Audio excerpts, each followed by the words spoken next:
grupo ng tao na gumagawa ng kasamaan. These are the wicked people. Unchristian, unbeliever, ungodly, unrighteous. They do not yet belong to the Lord. Kaya sila ay gumagawa ng masama kasi wala pa sila sa Diyos.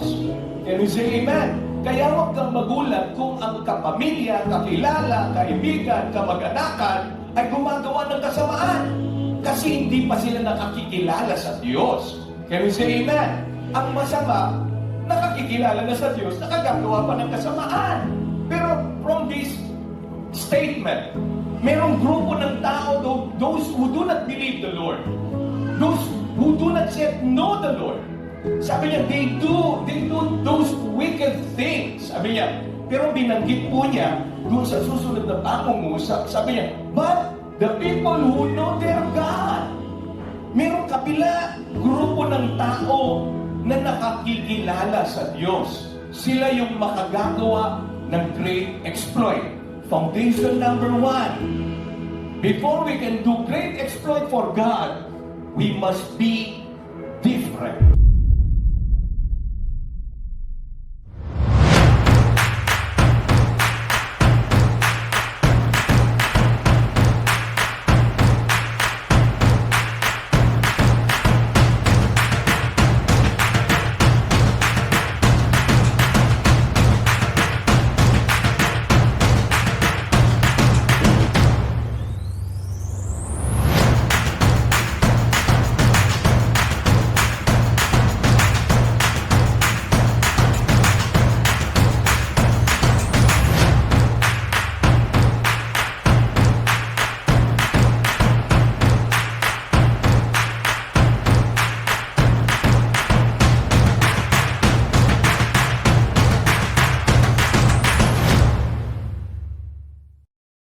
Good morning, my Vision family! Good morning! Are we glad that we're here today? Masaya po ba tayo? Amen! So, thank God, praise God, to God be all the glory. 7 years na po ang Mosaic Church natin. Palakpakan natin ang Panginoon. Thank you, Lord. This morning po, I will share a short message about great exploits. Great exploits po in physical healing and financial breakthrough. Ito po, naniniwala po ba kayo that our God is God of great exploits? Amen po. So, ngayong umaga pong ito, may tanong po ako. Sino po dito right now who are suffering with sickness or may mga physical health issue? Or physically suffering that's too heavy. Meron po ba? Meron po ba? Wala.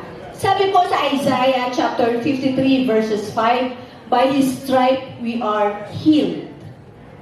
So, this verse po, it tells us and remind us that our Lord Jesus Christ, every wound, every pain, every disease po, He take it on Himself. By His stripe, we are healed. Amen po? Ito po. So, kung alam po natin that our Lord suffered on the cross for us, yan po, He make us whole. And He give us victory over every single disease today. Kaya po ngayon tandaan natin, our body, our health, our energy, God can restore it. Amen po?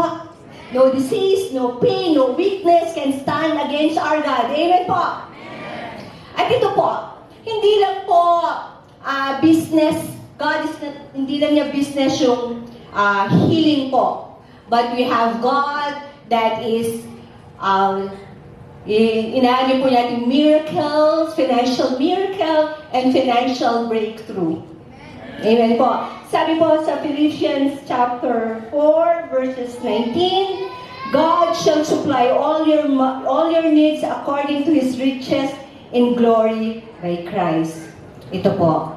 Sa verse pong ito, sinasabi, it reminds us that God is our ultimate provider. He will provide all our needs po. Not by chance, but according to His glories, riches, glories through our Lord Jesus Christ. Amen po. Kaya po ngayon, whatever you are lacking, money po, resources, opportunities po, alam niyo po, God is more than able to meet it abundantly. Amen po? Amen. Tandaan po natin, God can open doors that no man can close. At di po, God can reverse our debt kahit po gano'ng kalalim ang utang natin. Mari-reverse po yan ng Panginoon. And He can multiply our resources and bless our works. Pero ito po ang tandaan natin. The secret po. Alam niyo po, these exploits can happen when we obey God, when we trust God, when we follow His command, and give God the glory. Palakpakan po natin ang Panginoon. Kaya po ngayon, lahat po tayo, my dear Mosaic Church, let's all stand firm in faith and let's expect miraculous healing, financial breakthrough, and let's expect the impossible po. Amen?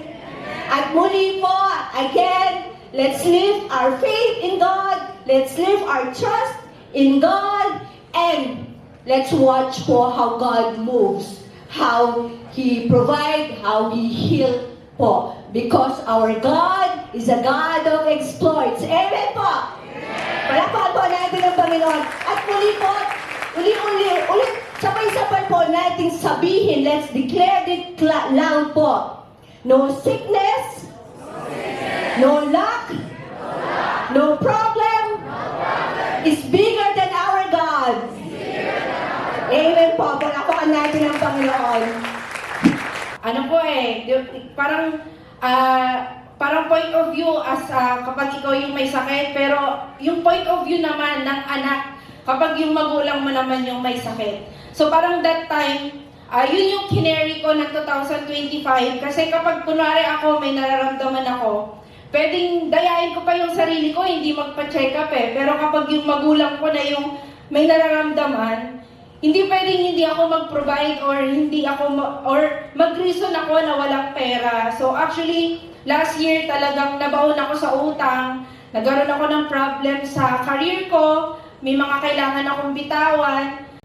Sobrang daming actually sabi ko nga sa mga circle ko, sa mga lagi ko nakakasama, yung 2025 ko po, para siyang year of breakdown ko. Kasi lahat po ng areas of my life talagang nag-struggle, hindi ko na alam yung gagawin ko, and the only thing na that time is yung sinik ko na lang si Lord. Kasi di ba usually, kapag meron tayong pinagdadaanan, financial, yung sinisik din natin is yung financial din Kapag namblema tayo sa pera, ang hinahanap din natin pera.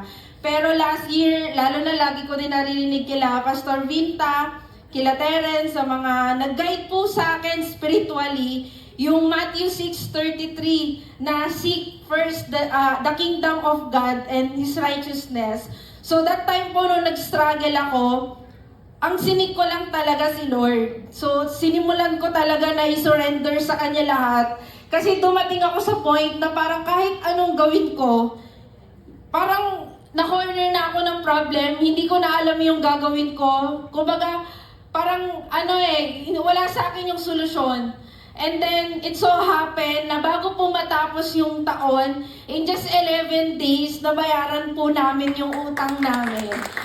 Na 6 digit. Nakakala ko mababayaran ko siya ng ilang years, pero grabe si Lord pala talaga kapag gumalaw sa buhay mo.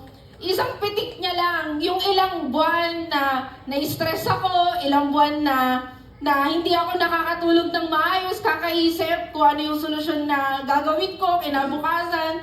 Kasi dumating po kami sa point na halos 8 pesos na lang yung pera ko. Kinabukasan, wala na kaming kakainin.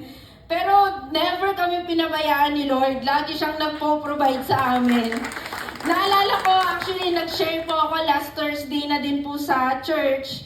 Naiyak ako last Thursday kasi nare-reminisce ko. Naalala ko dati, especially last year and up to now, dati ang way ko lang talaga para ilabas yung bigat na nararamdaman ko is pumunta ng church. Kasi di ba minsan kapag may problem tayo, ayaw natin mag-church. So ako that time, naalala ko na may pinagdadaanan ako, pupunta ako ng church.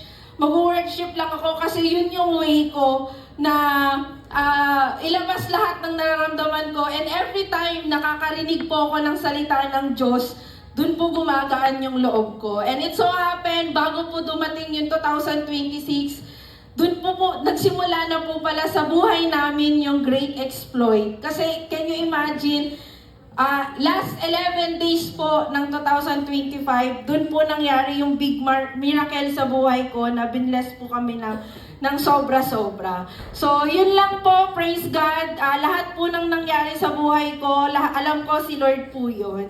So, thank you so much po. God bless po. Pero hindi na natin may babalik ang nakaraan. So, okay, before I introduce our guest speaker, I'd like to introduce our pastoral team and the rest of the workers in this church. This is the perfect time to be able to appreciate, affirm, and encourage them that what they're doing for the Lord is not in vain. Amen po ba? Lahat ng ginagawa natin sa Diyos, merong kabuluhan yan. Yan po ang ating kayamanan sa langit. And so at this point, I'd like to call on the pastoral team to come up on stage. Please, with me.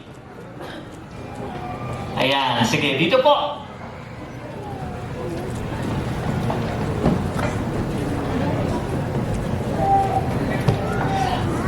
Okay, I would like to introduce our pastoral team, starting with Pastor Renan. He is our youth pastor. Okay? Sino pong nakaka-appreciate kay Pastor Renan sa mga kabataan natin? Amen. And he is the future pastor of Mosaic eventually. Kapag, hopefully, kung di pa dumating ang Panginoon, we have Pastor Reggie. He is our equipping pastor. And we all know that he's also a medical doctor. And our, si Pastor Michi Lelay, she is our administrative pastor. At yung kids pastor din po natin. At ngayon po, officially po, tinatawagan ko, ay, Dwayne, ba't kasama ka rito? And right now, sige, ito na. Si Maestro po, siya po yung ating worship pastor. Sino po yung ina-appreciate po natin ang worship team natin? Siya po yung may kasalanan. And ngayon po, especially, I will be proclaiming today, dati hindi ko sila tinatawag na pastor, pero ngayon po, they have proven their faithfulness. Ngayon po, tatawagan ko na silang pastor. Amen. Tayo pong lahat. First, we'd like to welcome si Pastora Lilian. She is the pastor of our women's ministry. And right now po, si Pastor Eugene. He is our Tagalog pastor. So eventually po, kapag nagkaroon tayo, we will have our Tagalog celebration during the afternoon. And by the way, may dagdag po siyang ministry. Siya po yung pastor of the celebration of life. Ano ba ibig sabihin nun? Pastor ng mga patay. Sa burol, lamay, libing. Yan, siya po yung sinusugod natin. Okay, at the same time, we'd like to introduce the rest of the workers here. Starting off with the worship team. Can we call the worship team to come up on stage, please? Ayan, we'd like to call on the kids ministry. Okay, kids ministry. Ayan, palakpakan natin. Okay, and we have a new ministry that is, aside from the campus ministry, we're launching a new ministry called the Connect Ministry and the Multimedia Ministry. I'd like to call on the leaders, si Karen, and si Terrence, and the rest of the group.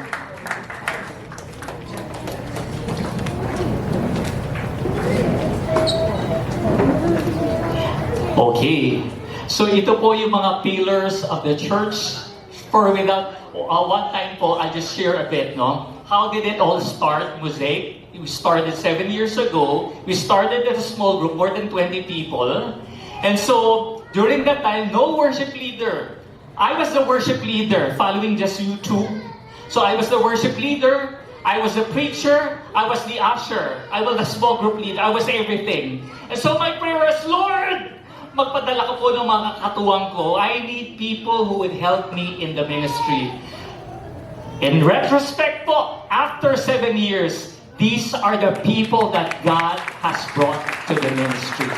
God has been faithful. And so I'd like to request everyone to please rise to their feet, and can we just extend our hands towards them and pray for them. And let's just appreciate their hard work for the Lord, their faithfulness in the Lord. Hallelujah. Can we just lift up your hands? Yung pong narito. Father God, at this moment, we just want to thank you and praise you for this anniversary. Would be futile without people being used for the glory of your name. At this moment, we just bless the pastoral team, oh God. We bless the worship team, oh God. We bless the kids ministry, oh God. The Connect ministry and the multimedia ministry and the rest of the small group leaders in this place. We pray for more workers to respond to your call of serving you and advancing your kingdom. Lord, pagpalain niyo po ang bawat isa, maging ang kanilang mga pangangailangan pinansyal, ang lahat ng desires ng puso po nila, katagpuan mo po, Panginoon. This we ask in Jesus' name we pray. Let's all say a mighty amen. Amen and amen.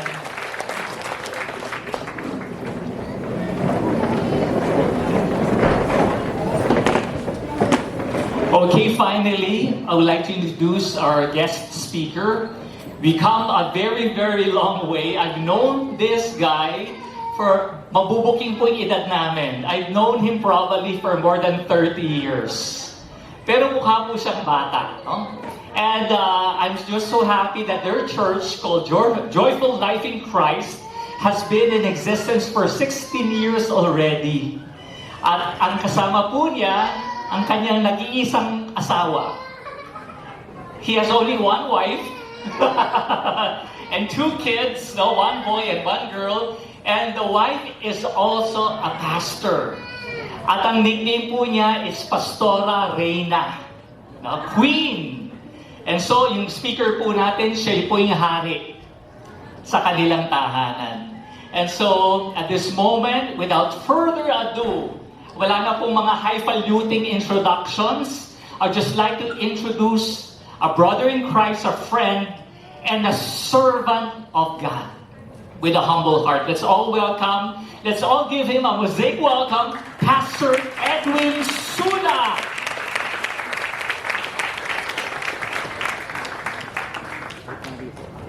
Praise the Lord.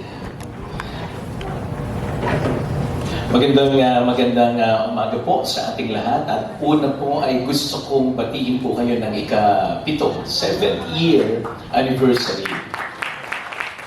And congratulations po doon sa whole leadership, sa kabuuan po ng leadership ng church. And congratulations po sa inyo, maging po sa buong membership and disciples ng kabuuan po ng church. Kanina ay nabanggit po ni Mr. Alvin ay magkakilala na kami more than 30 years po. Since 2000 ba yun? Or 1991, nung ma-born again po ako at makilala sa Panginoon, nandun na po siya. Kasama na po siya sa praise and worship team hanggang makalipat tayo sa Daug. Siya yung pinaka-CE director. Siya yung nag-o-organize po ng mga teachings and trainings po ng church. Then 2009, kung hindi po ako magkamali, nagkahiwalay na nung nagpursu po ako sa panawagan ng Panginoon Diyos. Then ito na po yung halos almost more than 30 years na pagkikita namin, pagkakilala, at muli kaming nagkita. Palakpakan po natin ang Panginoon sa buhay po ng inyong pastor. And I've known him po for being a passionate po siya sa worship. Passionate po siya sa teachings and trainings po ng mga disciples and believers ng ating Panginoon. Kaya I considered part of being who I am today is yung mga teachings and trainings ng inyong pong pastor. So, I appreciate you, Pastor Alvin, doon sa mga trainings and teachings na na-receive ko sa iyo. Kaya po, bahagi ka ng pagiging ako ngayon. So, yung ministry na amin pong ginagawa ngayon ay bahagi din po si Pastor Alvin. Sapagkat yung trainings ko, yung pagiging manggagawa, pagiging pastor ko ay dahil din po sa kanya. Ibig sabihin, mas matanda siya sa akin. Pero ang kinaganda, edad lang po ang tumatanda, hindi po yung itsura. Yan. So heart and face ay batang-bata pa rin po kami. And of course, kanina ay nabanggit po ang akin pong nag-iisa. Mananatiling nag-iisang may bahay. Yan. Siya po si Pastora Regina. Yan. Kami po ay nag-celebrate lang ng 25th year anniversary last December. Yan. Yan. Congratulations po sa akin. Yan. Nag-celebrate kami. Diyan lang po sa Japan. Yan. Diyan lang. So this coming February, babalik kami ulit. Diyan ulit sa Japan. Yan. Okay, so kasama ko po sa ministry sa paglilingkod sa Panginoon. Regalo po talaga siya ng Panginoon Diyos. So nakakasama ko po siya sa iba't ibang mga gawain ng simbahan at sa ibang mga lugar na pinapupunta ako ng ating Panginoon. Hindi ko lang siya nakasama doon sa pag-mission ko po sa India, doon sa Mekos. Hindi niya makakayanin po yan. Kaya doon lang siya hindi nakasama. Pero doon sa ibang mga lugar, maging bansa ay nakasama ko po siya. And I thank the Lord, I praise the Lord for giving me a gift in the person of my special one na si Pastora Regina. Siya po yung isa sa treasure ng aking buhay. Yeah. Yeah. Okay, so congratulations po again sa inyo pong 7th year anniversary. So ang team po ninyo is Great Exploit. Sa Tagalog ay isang dakilang bagay or kapuri-puring bagay. Or sa other translations ay kabayanihan. So gusto ko siyang kuhanin from Daniel chapter 11, verse 32. Sa Daniel Kapitulo 11, ang talata ay 32. Ganito po ang binabanggit po niya. Medyo tutukan ko ng kaunti kasi medyo malayo. Sabi niya, those who do wickedly against the covenant, he shall corrupt with flattery. So parang binabanggit niya dito, there is a group of people who do wicked things. Merong isang grupo ng tao na gagawa ng isang bagay na kasamaan. Pero sa susunod na pangungusap, binanggit niya yung another group of people. But those who, sabi niya, doon sa second part, but the people who know their God, shall be strong and do great exploit. In transliteration, kung transliterate po natin, kasi kinukuha ko sa other Filipino Tagalog translations, yung great exploit, hindi kumakuha sa ibang translation. Kaya itin-transliterate po natin siya sa pagkatagalog po niya. Sabi niya, ngunit ang mga taong nakakikilala sa Diyos, sa kanilang Diyos, sila ay magiging malakas at sila ay makagagawa ng mga dakilang bagay para sa atin pong Diyos. Kaya nga kung meron tayong mga bucket list this 2026, yung iba ay may mga bucket list na gustong lugar na puntahan, bansa na gustong mapuntahan, sasakyan na gustong mabili, bahay na gustong maitayo, wag naman nating mahiwalay sa gusto nating magawa, yung makagawa tayo ng dakilang bagay para sa Diyos. Can we say amen? Tayo po muna ay manalangin at humingi tayo ng tulong sa banal na Espiritu ng Diyos. Hallelujah. Panginoon, kinikilala po namin ang iyong presensya sa aming kalagitnaan. At kagaya ng iyong pangako sa amin, sa tuwina na kami nagkakatipon sa iyong pangalan, ikaw ay nasa aming kalagitnaan.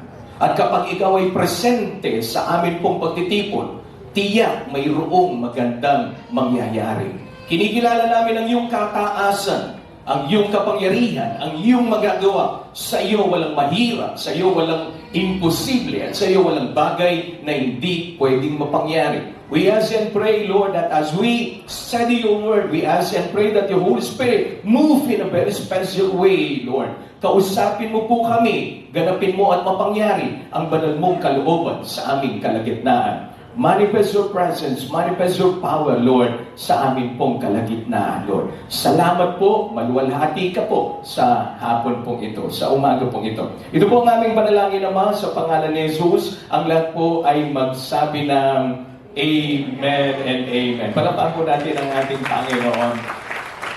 So great exploits, dakilang bagay o kapuri-puring bagay o kabayanihan. So sana tayo po na mga ginagawa ng great exploit ng Panginoon, in return ay gumawa din po tayo ng great exploit for God. Can we say amen? And we have received so much from the Lord. Yung po mga nag-testify, great exploit from God po yun. Na merong himala na pinagaling ng Diyos, imposible sa tao, sa medisina na gumaling ang isang karamdaman na gano'n. Pero kapag nag-manifest ang great exploit ni God, walang bagay na imposible, mahirap at hindi kayang gawin ng Diyos na hindi kayang gagawin ng ating Panginoon Diyos. And we thank the Lord doon sa manifestation ng great exploit ni God, doon sa healing po ni brother. Palaman po natin ang ating Panginoon. And even doon kay sister, doon kay sister na binanggit po niya yung financial difficulties po niya. Nakaranas ng problema sa larangan po ng pananalapi. Tingnan mo ang katabi mo, sabi mo sa kanya, nakaranas ng problema ng pananalapi. Yeah. And yet, even in those or in that difficult situations in life, kapag nagmanifesto po at kumilos ang great exploit ng ating Panginoon, again, there is nothing impossible and there is nothing too difficult for God. Hindi maaaring hindi kakikilusan ng ating Panginoon. Can you say amen? And of course, marami po dito na maaaring may family situations, family problem, problema ng mga anak magulang, problema ng magulang sa anak, problema ng mag-asawa. But then when we invite the great exploit of the Lord to come intervene into our family, walang imposible sa problema, maging ng ating pamilya na hindi kayang lutasin ng ating pong Panginoon Diyos. Baka meron po dito na may problemang pangkaramdaman, may problemang pangpinansyal, may problemang pangpamilya, o meron siyang personal na problema. Huwag kang mag-alala, kapatid. Kapag kinilusan ka ng Panginoon Diyos, kaya niyang tugunin at sagutin at solusyonan ang problema na iyong kinakaharap. Let me say amen. So with that we have received so much from God. Ako ay isang, bago ako ma-born again, dati din po akong kinilusan ng great exploit ni God. I've been involved in drugs. Nasama ako sa fraternity. Nasama ako doon sa pinagbabawal na gamot. Nasama ako sa gulo, sa mga pagkikipag-away. At minsan ay may nag-imbita sa akin doon sa school nung nag-aaral po sa RCC, Republic Central Colleges. Sabi niya, attend ka ng church. Maginig ka ng aming pangangaral ng salita ng Diyos. At first, nag-attend po ako ng simbahan nila. At nung nag-attend ako, nagulat ako. Kasi pumapalakpak sila, lumulundag, and by that time, 1990s, ang mga kinakanta, hindi na yung mga kinakanta, tugtugan ngayon. Noon ay alive, alive. Alive forevermore. My Jesus is alive, alive. Sing hallelujah, my Jesus is alive. Pagkatapos ng sayawan, may kasunod ba yun? Ang buhay ng Kristiyano ay masayang tunay, masayang tunay, masayang tunay. Ang buhay ng Kristiyano ay masayang tunay, masayang tunay. Sinundan pa nila. Kahit walang pera ay masayang tunay. Biro mo, kahit wala ka ng pera, masaya ka ng tunay. Kahit may problema, masaya ka ng tunay. Ganun po sa simbahan na unang pinasukan ko. Pero maya-maya pagkagulat ko, patapos ng lundagan, awitan, palakpakan, sayawan, umiiyak naman sila. Sinundot ng kantang nung mga panahon 1990s. And because He lived, I can face tomorrow. Because He lived, all fear is gone. And because I know He holds my future. And my life is worth the living just because He lives. Sabi ko, corny itong napasukan ko, sabi ko. Kanina naglulundagan, kanina nagtatawanan, kanina sumisigaw kahit walang pera, masayang tunay. Ngayon nag-iiyakan na naman sila, sabi ko. Umuwi ako, sabi ko, hindi na ako babalik doon, sabi ko. Kinulit ako. Kinulit-kulit ako ng kaklase ko po. Niyaya uli ako, pinilit ako, then nakulit naman niya ako at napilit. Bumalik uli ako doon sa kahit walang pera, nagsasayawan. At kahit walang pera, masayang tunay. At umiiyak na naman sila. Sabi ko, corny pa rin ito. On the third time, niyaya uli ako, pinilit. Kaya din po tayo, huwag kayong mapapagod sa pangunguli. Darating ang araw, sa inyong pagkukulit, makukulitan sila at dadating din po sila sa simbahan. Can you say amen? Nung pangatlo na yata or pang-apat, abay, tumatadyak na rin ako. Sabi ko, kahit walang pera, maganda dito, sabi ko, kahit walang pera, masayang tunay. Palagi pa naman ako walang pera noon. Ang palagi naman sa atin ng mga Pilipino, kapag walang pera, malungkot. Pero maganda sa born again, kahit walang pera, masayang tunay. Tingnan mo ang katabi mo kung masaya, pero may pera yan. Amen? Amen po ba? At maya-maya, hindi lang pumapadyak po ako, nagtataas na rin ako ng kamay. And because you live, tapos kinanta pa sa Kapampangan, uling mother tongue Kapampangan, uling mabiyaya, akit kaing bukas, uling mabiyaya, ala ng takot, uling balukupin, tatal naning bukas, at imbye ko mehulaga, uling mabiyaya, gagaga na ako rin po. Tapos na-realize ko, sabi ko, corny na rin ako. Kaya sa umaga po ito, sa araw na ito, masaya ako kasi hindi ako nag-iisang corny. Marami tayong corny. Yan. Tingnan mo ang katabi mo, sabi mo, corny tayo. Ano? Corny sa mundo and yet so precious naman sa paningin ng ating Panginoon.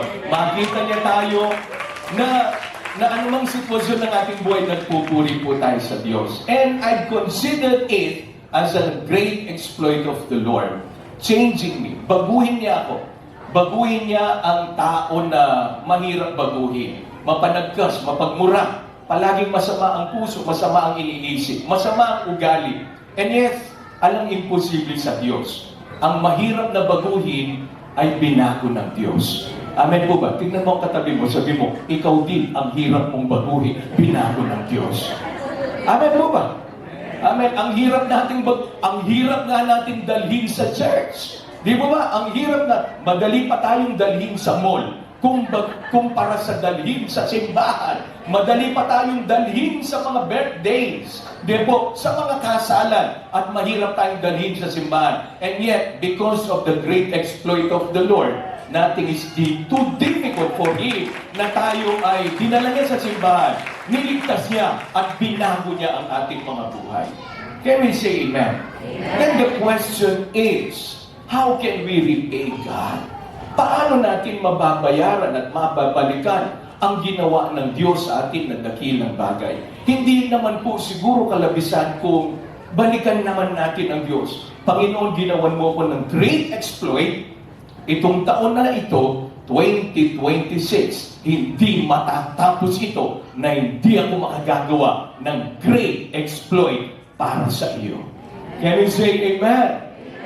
Amen. So, with this verse na atin pong binasa kanina, meron akong nakita na mga pundasyon kung paano tayo makagagawa ng dakilang bagay in return kang God o sa ating Diyos nang matapos tayong magawa ng dakilang exploit ni God. Kasi mahihirapan po tayo na makagawa. Mangangarap lang tayo, magdi-desire tayo to do great exploit for the Lord. If there is no foundation sa ating part, kailangang mapundasyonan. Sabi mo sa katabi, mapundasyonan. So if we desire and we are aiming for this year that we will do great exploit for God because He has done so much for us. Ang dami na niyang ginawa sa ating pong mga buhay. So gagawa tayo ng great exploit with God. So kailangan mapundasyonan ang ating pong mga sarili before we can do great exploit for God. Can you say amen? Sabi na sa talat, yung foundation po natin. So ano yung mga pundasyon from this passage, from this verse na ating binasa, ano yung foundation for great exploit po natin? Number one, sabi po niya doon, next po, number one, sabi niya, those who do wickedly against the covenant, he shall corrupt with flattery. Merong grupo ng tao na gumagawa ng kasamaan. These are the wicked people. Unchristian, unbeliever, ungodly, unrighteous. They do not yet belong to the Lord. Kaya sila ay gumagawa ng masama kasi wala pa sila sa Diyos. Can you say amen? Kaya huwag kang magulat kung ang kapamilya, kakilala, kaibigan, kamag-anakan ay gumagawa ng kasamaan. Kasi hindi pa sila nakakikilala sa Diyos. Can you say amen? Ang masama, nakakikilala na sa Diyos, nakagagawa pa ng kasamaan. Pero from this statement, merong grupo ng tao, those who do not believe the Lord, those who do not yet know the Lord.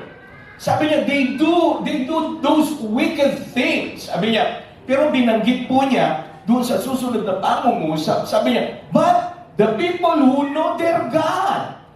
Merong kapila, grupo ng tao na nakakikilala sa Diyos. Sila yung makagagawa ng great exploit. Foundation number one. Before we can do great exploit for God, we must be different. Sabi mo, be different. Sabi mo, maging kakaiba tayo. Amen. Amen po ba? Sabi na ning salita na ning Diyos, sabi po niya in 1 Peter chapter 2 verse 9, for you are the ones chosen by God. Pinili tayo ng Diyos. Chosen for the high calling of high priest. Chosen to be holy. Chosen to be holy people. God's instrument to do His work and speak out for Him. To tell others of the night and day. Sabihin natin kung ano the difference He has made for you. Kung ano ang ginawa niya sa atin. Can we say amen? Kalabitin mo ang katabi mo, sabihin mo sa kanya, may ginawang kakaiba sa akin ang Diyos. Amen po ba? Amen. Binago ka niya. Niligtas ka niya. Iniingatan ka niya. Pinuprovide ang pangangailangan mo araw-araw. Naranasan natin siya sa kakaibang kaparaanan.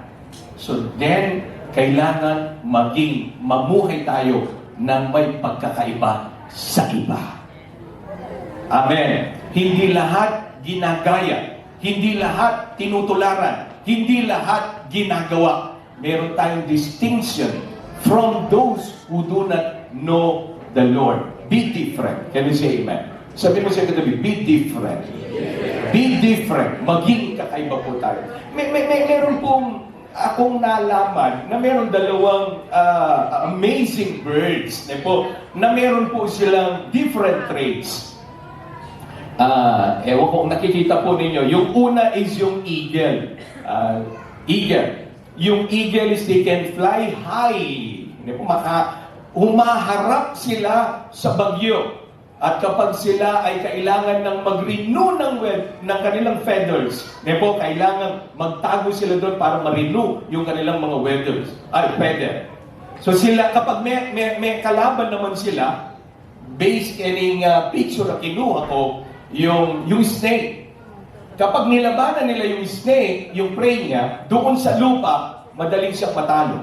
Pero ang gagawin niya, kukuhanin niya yung kanyang prey, yung kanyang kalaban, dadali niya sa impapawid yung snake na yon hanggang sa mahilo-hilo yung kanyang kalaban na yon, at kapag nahilong-hilo niya, doon niya ibabagsak at matatalo yung kalaban po niya. Andiyan po ba kayo? Let us be like eagle. Kapag meron kang laban sa buhay, anumang pagsubok na meron ka, Huwag mo siyang labanan dito sa ibaba. Labanin mo, dalhin mo sa itaas ang laban mo. Can you say amen? Amen. Dalhin mo siya sa paanan ng Panginoon. Dalhin mo siya sa panalangin. Dalhin mo siya sa pagsamba. Kapag meron ka ng karamdaman, lumalaban ka na. Dalhin mo siya sa panalangin. Kapag meron ka ng financial difficulties, huwag kang lumaban dyan na maguluhan at hindi na mga pakatulog at para bagang nahihirapan ka na. Iluhod mo siya at dalhin mo siya sa itaas, sa spiritual na realm at hindi maaring, hindi mahihilo yung problema na yan at ikaw ay bibigyan ng katagumpayan ng ating Panginoon Diyos. Alam po ba, kung ang ibang mga tao na hindi kagaya mo nakakikilala sa Panginoon, kapag may problema hindi na nakakatulog, ikaw, iba ka. Mahimbing ang tulog mo kahit may problema ka. In Jesus' name I declare, sa umaga po ito, kung meron man dito, may mga kaguluhan ka, may mga nararamdaman ka sa loob mo na may masasakit na mga karanasan, may mga sitwasyon na hindi magaganda, I declare in Jesus' name, ikaw ay kakaiba ka, at makakatulog ka, mapapayapa, mamayang gabi, maganda ang pahinga mo. Dahil iba ka. Amen? Amen po ba? At meron pa pong isang ibon na lumipad na yata. Ayan, hindi pa lumipad. Yung tinatawag na albatross, hindi po ito yung nilalagay sa CR. Ang albatross naman, ang kanyang kakaibang katangian ay pwede siyang lumipad na nakakatulog. Sabi mo, nakakabigla, pero yung iba dyan, nakakatulog kahit nasa simbahan. Pero hindi po siya albatros. Kagaya lang siya ng albatros. Nakakalipad kahit na nakakatulog. At sa kanyang pagkakatulog, nagre-regain siya ng strength. At pwede siyang mag-stay doon sa ibabaw ng tubig para makaiwas po siya doon sa mga kalaban po niya. And I've read a research dito po sa albatros na ito. It can fly the entire globe for 40 days non-stop. Ano mang panahon daw yan. And let us also be like the albatross with different traits. Na kahit may pagsubok ka, sumasamba pa rin sa Panginoong Diyos. Lumilipad ka pa rin kahit may pagsubok. Lumilipad ka pa rin kahit may problema. Lumilipad ka pa rin kahit may pangangailangan. At sa iyong paglipad, nagre-regain ka ng strength that comes from the Lord. And I declare in Jesus' name, sa mga nanghihina ngayon, makatanggap ka ng hindi nakalakasang galing sa iyo, kung hindi kalakasang galing sa ating pong Panginoong Diyos. Can we say amen? Ito pong prophetic na sinabi kanina ni Pastora na 1999, 27 years na po yung simbahan. Hindi lang 27 years, nandito ka. Hanggang 20,057,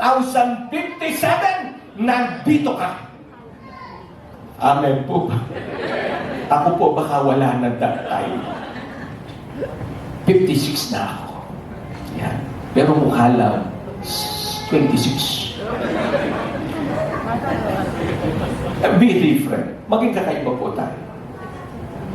Kasi po, paano natin maipapahayag yung dakilang bagay sa ibang tao para sa ating Panginoon Diyos kung wala tayong pagkakaiba?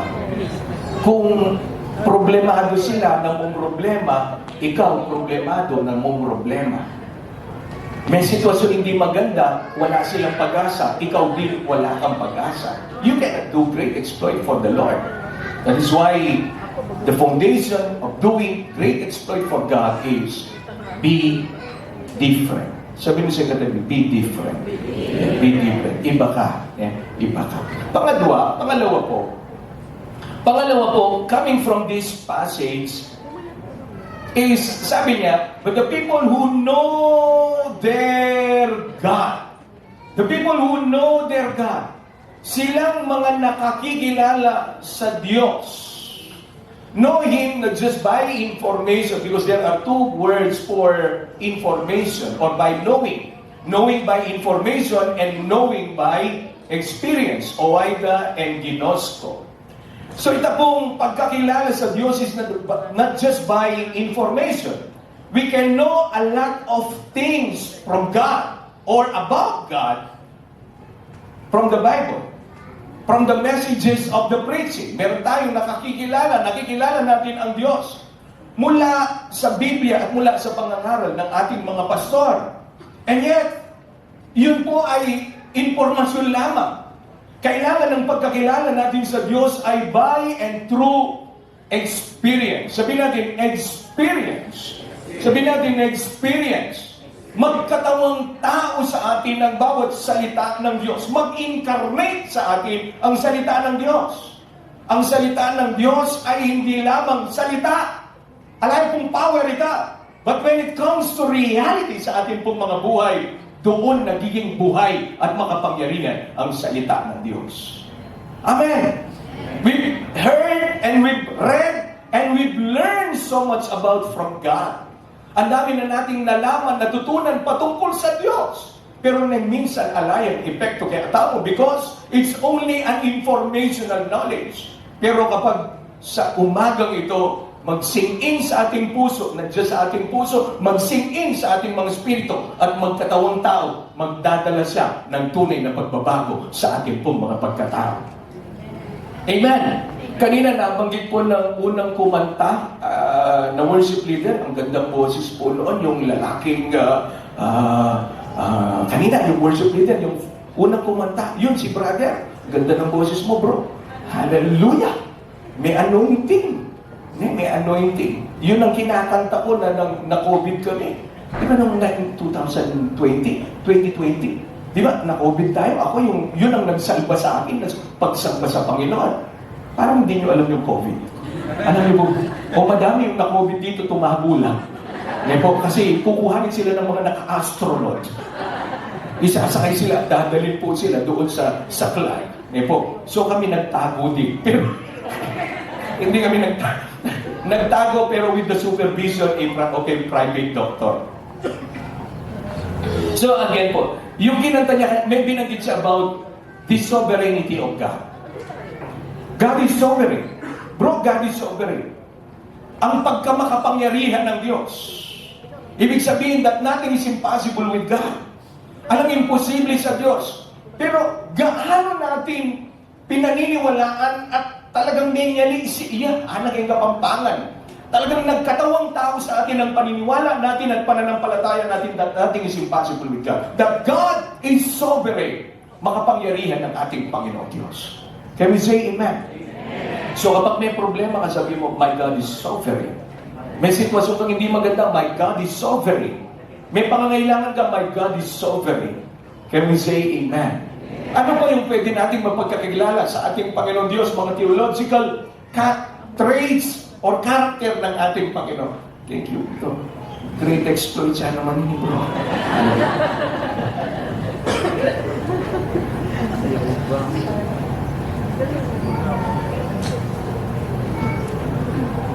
Thank you po. Una akong titingin dito, ay nalangkit ako. May pagkakilala tayo that God is a forgiving God. Amen po ba? God is a forgiving God. Pero gaano katotoo sa atin that our God is a forgiving God? Ibig sabihin po niya na there is no amount of sin or sins na hindi kayang patawarin ng Diyos. Kapag ganoon ang pagkakilala mo na sa Diyos natin, you are now ready to do great exploit for God. Kasi madaming mga tao bumagsak ng pagkakamali para bagang inahatulan nila, kinukondem na nila ang kanilang mga sarili at wala na silang lakas na magpatuloy at sila ay bilanggo ng kanilang mga nakaraang kamalian at kasalanan. But then when you hold on to that trait ni God, yung katangian ng ating Panginoon, that my God is a forgiving God. Kahit na gaano karami ang kasalanan ko, mas malaki pa rin ang pagpapatawad ng aking Diyos. Kahit na gaano kahiya, kahit na kabaw, kabantot ang nagawa kasalanan, kaya niya akong abutin at kuhanin at pugasan ng kanyang banal na dugo at gagamitin niya with great exploits. Can we say amen? Walang pagkakamali at pagkakasala na hindi kayang patawarin ng ating forgiving God. Merciful God. Mga theological knowledge natin about God, He is a merciful God. Pwede nating i-identify or define yung grasya ng Diyos as unmerited favor of God. But then, pwede din natin sabihin that my God is a gracious God because He is willing to enable me. Kaya kanyang bigyan ng kakayahan. Yung wala kang lakas, yung wala kang magagawa, kaya kang i-enable ng Diyos para yung hindi mo kaya, makayanan mo kasi ang Diyos natin, magrasyang Diyos. Amen. That is why, nabubuhay tayo ngayon nakagagawa, nakakikilos. It's all because of His grace. Kaya natin is to boast. Alam, pwedeng ipagmayabang, wala naman talaga tayong ipagmamayabang. Ang lahat ay dahil lang sa biyaya ng ating Panginoong Diyos. Kilalanin natin siya. I pray ang bawat salita ng Diyos na ating pong nababasa, napapakinggan, hindi lang pumasok sa ating kaliwang tainga at lalabas sa kanang tainga. Pumasok sa ating tainga, papasok sa ating isip, papasok sa ating puso, hanggang sa ating mga espiritu, magdala ng pagbabago sa ating pagkakilala sa ating Panginoong Diyos. Amen. Punta po tayo doon sa pangatlong foundation po natin. The third foundation is, but the people who know their God shall be strong. Sigaw po natin, strong. Minsan pa sabihin natin, strong. Strong tayo sa loob at spiritual. Internally, we are strong. Emotionally, we are strong. And spiritually, we are strong. Amen po ba? Amen. Because you can never do great exploit for God if you are weak. Kapag nangihina ka, di mo ba? Paano ko? Kumusta ka, bro? Eto, wala ang paghahas. Paano ka magagawa ng dakilang bagay? Baka magagawa ka kahihiyang bagay. Andiyan po ba kayo? So you need to be strong. Amen. Kailangan maging malakas tayo. And our strength doesn't come from the east or from the west. It always comes from God. Ang ating lakas galing sa Diyos at na-bless ang kay sister. Amen. Sabi ni sister, sa panahon ng may problema, ang hinahanap niya ay ang simbahan sapagkat ito ang institusyong in-instituted by God Himself para dito niya katagpuin ang mga tao at katagpuin sa kanilang mga pangangailangan at hindi ka nagkamali. Kinatagpo ka ng Diyos sa pagbibigay ng kalakasan at paggawa ng himala sa Kanya. Amen. We can always find our strength from God. Wala po siya. Detang aliwa kasi, pati mga problema lang, panto ng the beer. Sa langit, wala ng bira. Hindi ka talaga makakapunta ng langit kasi walang beer sa langit. Detang aliwa naman, talagang binibisyo nila. Diba? Biro ko nga, sabi ko, huwag kang inom bro, huwag kang sigarilyo, huwag kang drugs. Kasi nasa loob mo na si Jesus, baka ubuhin si Jesus, lalabas. Kaya hindi mo na nadadama si Jesus kasi inom ka ng inom. Di ba? Bisyo ka ng bisyo. Di ba? Nahilo mo, lumabas.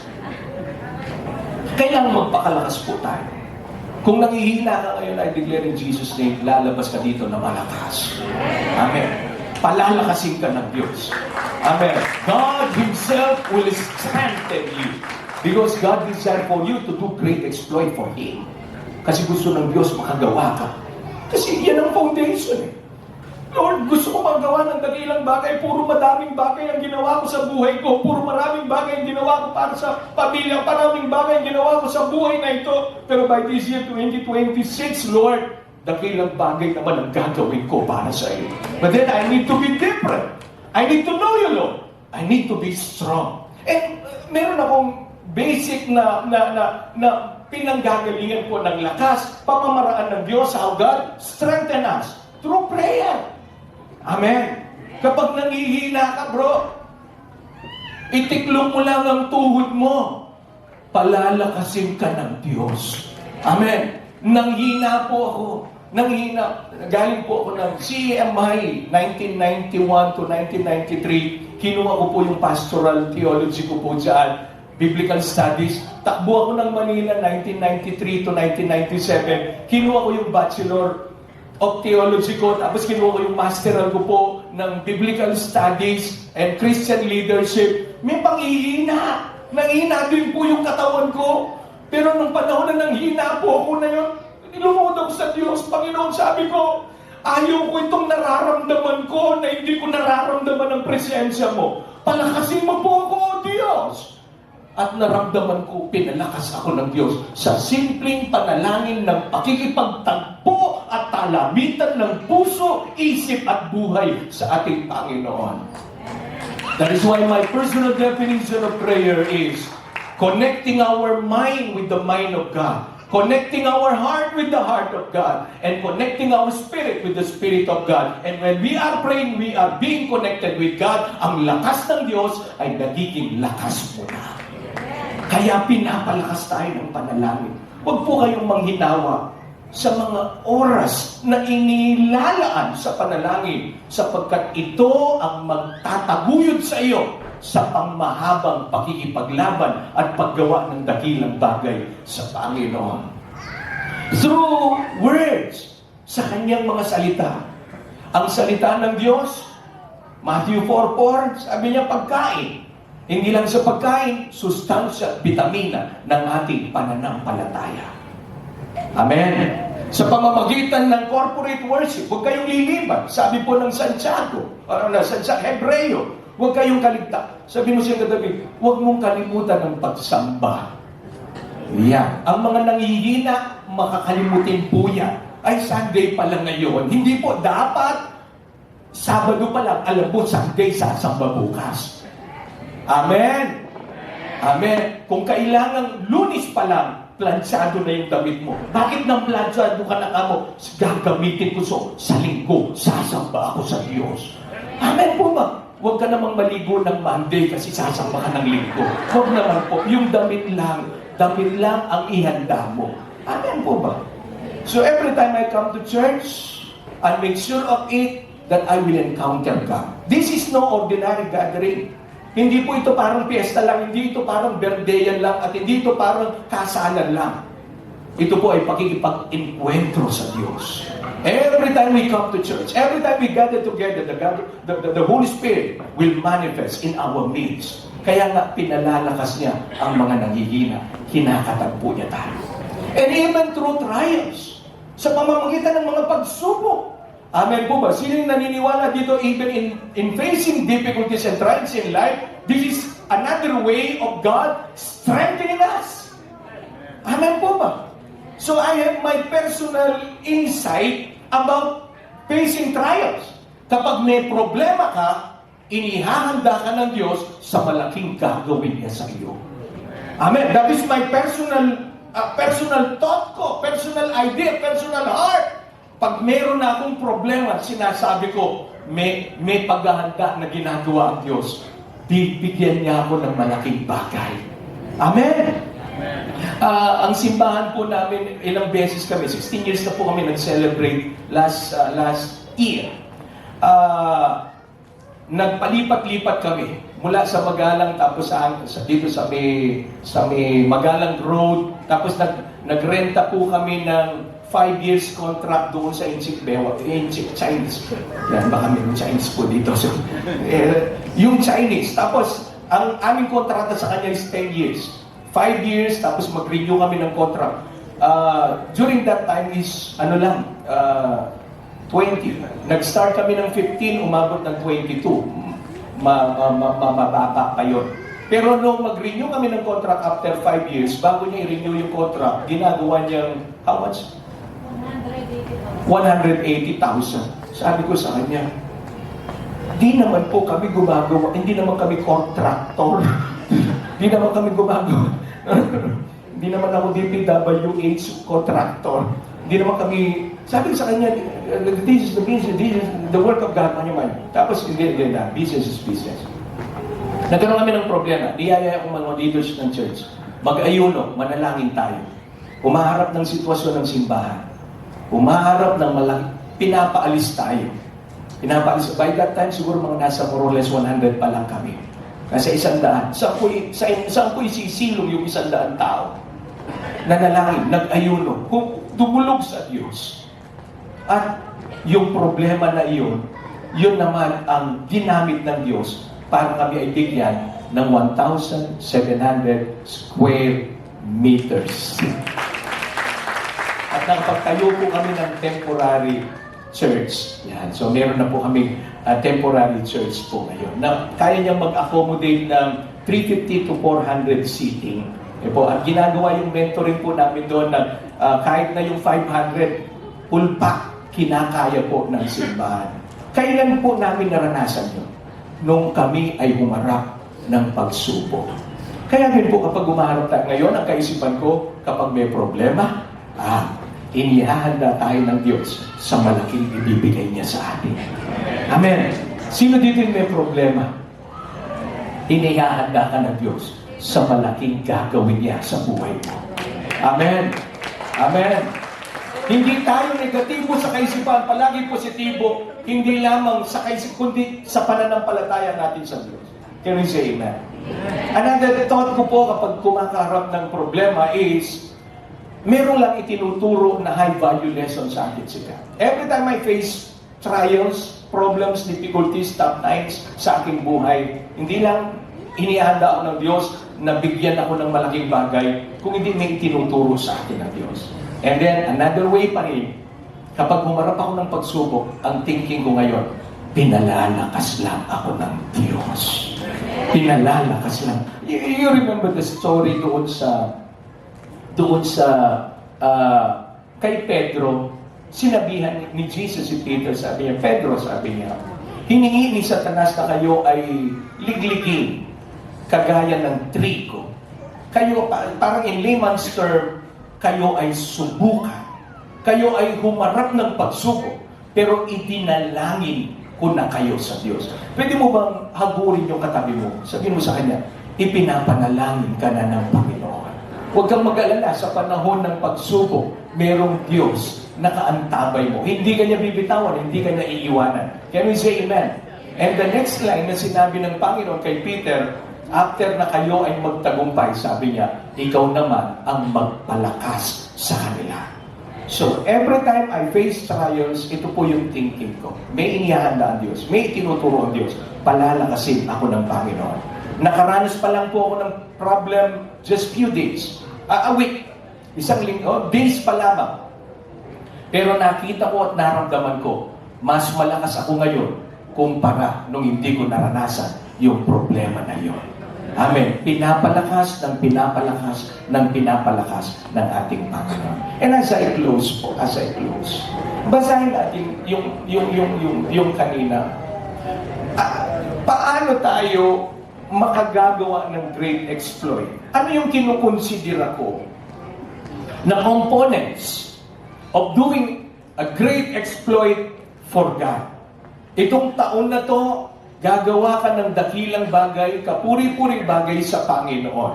Ano yung component nito that I consider to be a great exploit when we do it for the Lord? Kailangan ito po ay merong eternal impact. Sabihin natin, eternal impact. Minsan pa, sabihin mo, eternal impact. Kailangan meron siyang epekto sa pangwalang hanggan. Meron tayong dalawang klaseng panahon, ito po ay temporary at meron tayong eternity. Lahat ng ginagawa natin para sa ating Panginoon Diyos, kailangan of eternal impact or with eternal impact. That is my first component that I considered that thing na ginagawa natin is great exploit. Pangalawa is things or doing things which is related to the death of the Lord Jesus Christ. Yung isang bagay na gagawin mo, may kinalaman siya doon sa dahilan kung bakit namatay ang ating Panginoon doon sa krus ng Kalbaryo. Hindi siya pinatay, hindi siya nagpakamatay, kung hindi namatay, kusang inialay ang kanyang buhay. May dahilan kung bakit siya namatay. Yun ang hinahanap natin na magawan natin para sa Diyos na makilala po sa iyo, Panginoon. tinataas namin, nilalapit namin sa iyo ang tao na yan, Panginoon, na inilagay mo po sa aming mga puso. Hallelujah. Hallelujah. Salamat. Ngayon pa lamang, we are claiming the salvation of his or her soul, O God. Inaangkin namin, inaagaw namin sila, Lord, sa kapamakan. Inaagaw namin sila, Panginoon, para sila ay makakilala po sa iyo. Maraming salamat po, Panginoon. Salamat po sa oras na ito. Dalangin ko rin sa lahat ng may mga karamdaman sa lugar na ito. Do a great exploit, Lord. Manifest your healing sa mga tao na may karamdaman, Panginoon. Hallelujah. Doon po sa mga merong mga suliranin, may mga problema, maranasan, ang solusyon ay nasa iyo. Hallelujah. Hallelujah. At kung meron man po, Panginoon, pamilya na nandito, mag-asawa, magulang sa mga anak, anak sa mga magulang, magkakapatid, na merong hindi pagkakasundo, I pray in Jesus' name, Lord, that the spirit of reconciliation, Lord, unity and love, Lord, within the family will manifest, Lord.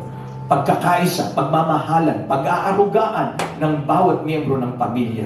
Salamat po. Salamat. Itong taong ito, patuloy na may gagawin kang dakilang bagay sa amin. Itong taon na ito, gagawa kami ng dakilang bagay para sa iyo, Panginoon. Maraming salamat po. Ito po ang aming panalangin, Ama, sa pangalan ni Jesus. Ang lahat po ay magsabi ng malakas na Amen and Amen. God bless you po. Maraming salamat. Pagpalain tayo lahat ng Panginoon. Thank you po for the opportunity to serve you. Hallelujah. God bless po.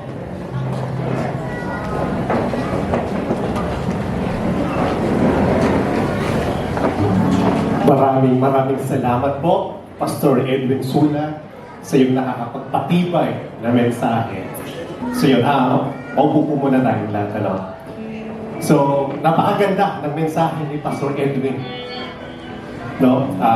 Big difference. So, kakaiba po tayo mga Kristiyano. No? Kakaiba po tayo. Kakaiba man tayo sa paningin ng mundo. Korni man tayo sa paningin ng mundo. No? Kasi minsan tayo mga Kristiyano, minsan kahit wala na tayong makain, pero nagpupuri pa rin tayo sa Panginoon. Minsan, wala na tayong pamasahe papunta sa simbahan, pero nagpupuri pa rin tayo sa Panginoon. At madalas, inuulan at binabagyo tayo ng mga problema at pagsubok, pero nagpupuri pa rin tayo sa Panginoon.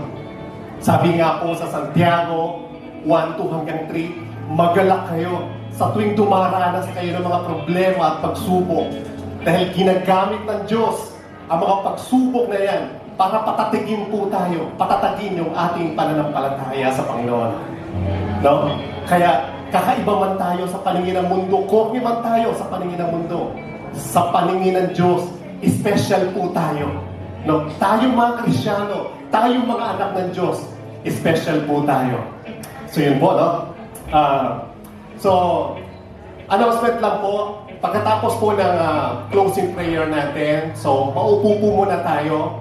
So, hintayin po natin na lapitan po tayo ng ating mga usher para po i-assist po tayo dun sa food section natin para magkaroon po ng kaayusan, no? Yung paglapit po natin dun sa food section natin para hindi po tayo magkadikit-dikitan doon, ano?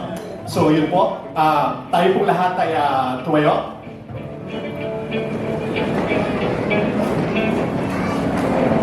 So, awitan po natin ang Panginoon.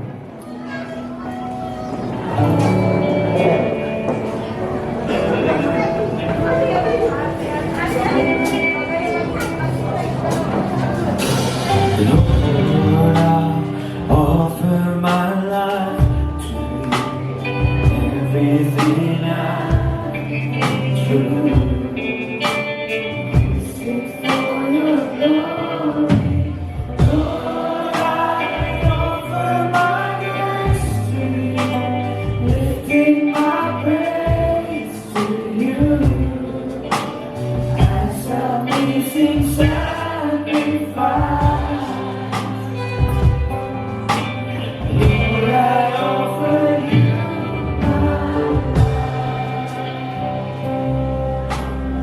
Maraming Diyos, maraming salamat po, Ama, sa umagang ito. Salamat po sa selebrasyong ito, Ama. Inaalay po namin sa inyo, Panginoon. Sa inyo po, ginagawa po namin ito, Ama, para po sa inyo. Salamat po, Ama namin Diyos, sa loob ng 7 taon na pagsama po ninyo sa amin. Alam po namin, Panginoon, na hindi po kami aabot sa panahong ito, sa lugar na to, Panginoon, kung hindi mo kami ginabayan, kung hindi mo kami sinamahan sa bawat problema, sa bawat pagsubok na aming pinagdaanan sa aming buhay sa mga nakaraang taon. Maraming salamat po, Ama naming Diyos. Salamat po sa kabutihan mo. Salamat po sa kadakilahan mo, Panginoon Diyos.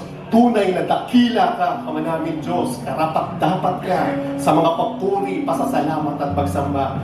Lord, salamat po sa araw na ito. Salamat po. Muli, inaalay po namin sa inyo, Panginoon, ang selebrasyong ito para po sa inyo, Panginoon.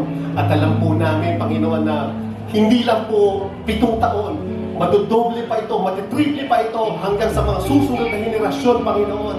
Ang musik ay magtatagal pa, mas dadami pa ang mga makakakilala sa iyong Panginoon. Mas dadami pa yung mga akay namin sa katotohanan, sa kaligtasan.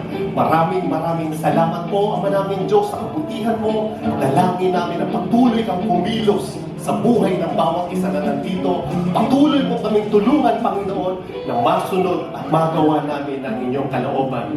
Lord, sa pagkakataong ito, nagpapasalamat po kami sa mga kapatiran namin na naghanda, nag-provide ng kanilang mga dinala mo sa lugar na ito, yung pagkain na aming pagsasalo-saluhan. Salamat mo sa mga kapatiran namin na nagdala, na nag-alay ng kanilang mga pagkain para po sa aming pagsasalo-saluhan.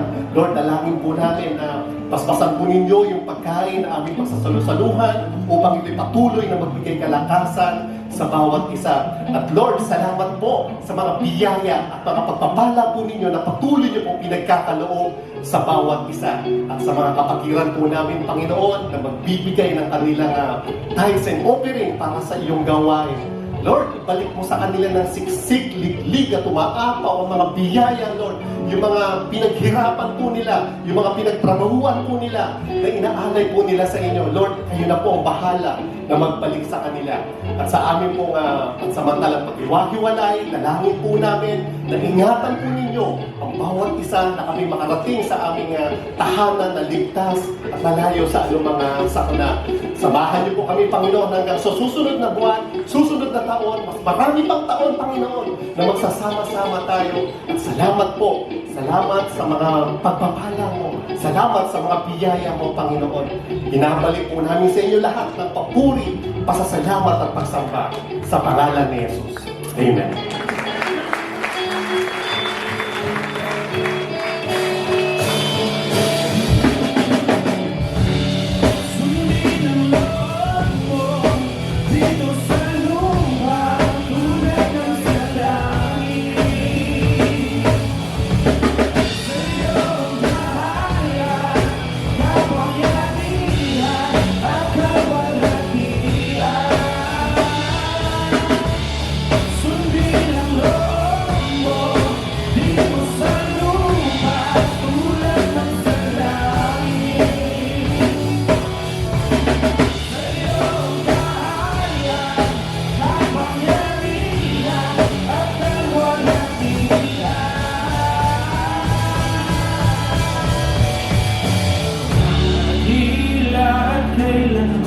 Di mahigit ang nalat mo'y kalikasan. Ang iyong kahit ang ating kahitan. O Diyos dalangin ko'y